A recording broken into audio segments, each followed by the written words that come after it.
ಮೈಸೂರು ಜಿಲ್ಲೆಯ ಟಿ ನರಸೀಪುರ ತಾಲೂಕಿನ ಬೇವನಹಳ್ಳಿಯಲ್ಲಿ ನಡೀತಾ ಇದ್ದ ಅಮಾನವೀಯ ಜೀತ ಪದ್ಧತಿಯನ್ನ ಭೇದಿಸುವಲ್ಲಿ ಬನ್ನೂರು ಪೊಲೀಸರು ಯಶಸ್ವಿಯಾಗಿದ್ದಾರೆ.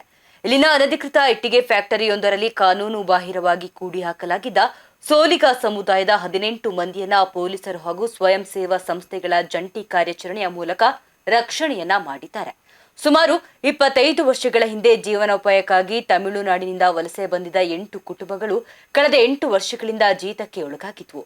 ಮಾಲೀಕರು ನೀಡಿದ ಸಾಲದ ಹಣವನ್ನ ತೀರಿಸಲಾಗದೆ ಕೂಲಿ ಸಿಗದೆ ನರಕಯಾತನೆ ಅನುಭವಿಸ್ತಾ ಇದ್ದ 7 ಪುರುಷರು, 9 ಮಹಿಳೆಯರು ಹಾಗೂ 2 ಅಪ್ರಾಪ್ತ ಮಕ್ಕಳು ಇದೀಗ ಮುಕ್ತರಾಗಿದ್ದಾರೆ. ಘಟನೆಗೆ ಸಂಬಂಧಪಟ್ಟಂತೆ ಇಟ್ಟಿಗೆ ಫ್ಯಾಕ್ಟರಿ ಮಾಲೀಕರಾದ ಯತಿರಾಜ್, ಗಿರೀಶ್ ಮತ್ತು ಮಹಾದೇವ್ ಎಂಬುವರನ್ನ ಪೊಲೀಸರು ಬಂಧಿಸಿದ್ದು ನ್ಯಾಯಾಧೀಶರ ಮುಂದೆ ಹಾಜರುಪಡಿಸಿ ನ್ಯಾಯಾಂಗ ಬಂಧನಕ್ಕೆ ಒಪ್ಪಿಸಿದ್ದಾರೆ.